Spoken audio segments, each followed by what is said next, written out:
Hello বন্ধুরা, good morning. আশা করি তোমরা ভালো আছো, আমরাও ভালো আছি। আর এই দেখো, সকালবেলা উঠে আগে বাসন কোসন সব মেজে নিচ্ছি। আর এদিকে উঠোন ঝাড় দেওয়া হয়ে গেছে। আর এই বাসনগুলো মেজে তোমাদের দাদাবার সঙ্গে কথা বলছি, আর এই বাসনগুলো মাজছি। আর পুচকুসোনা তো ভীষণ ঝামেলা করছে, মানে এই ওঠার জন্য। এবং 8:30 বেজে গেছে।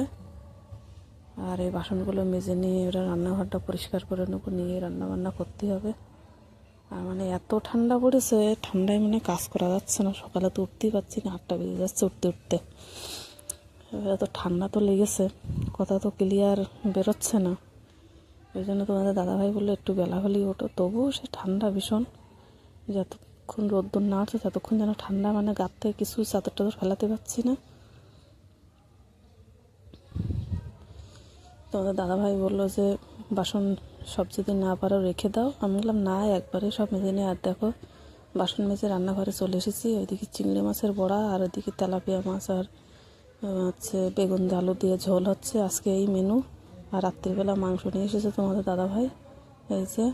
আর দুধ নিয়ে এসেছে, হরলিক্স নিয়ে এসেছে। আমার শরীরটা ভালো নেই, এই ঠান্ডা মান্ডা লেগে খেতে টেতে পারছি না।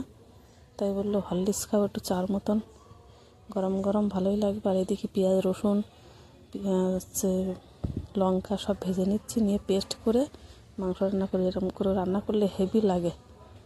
আর নতুন আলু নিয়ে এসেছে তোমাদের দাদাভাই। আর এই পুচকুসোনা দেখো কী ঝামেলা করছে, মাথায় একটু টুপি দেবে না, কিছু দেবে না, কিচ্ছু করবে না, এত দুষ্টু হয়েছে। চলো বন্ধুরা,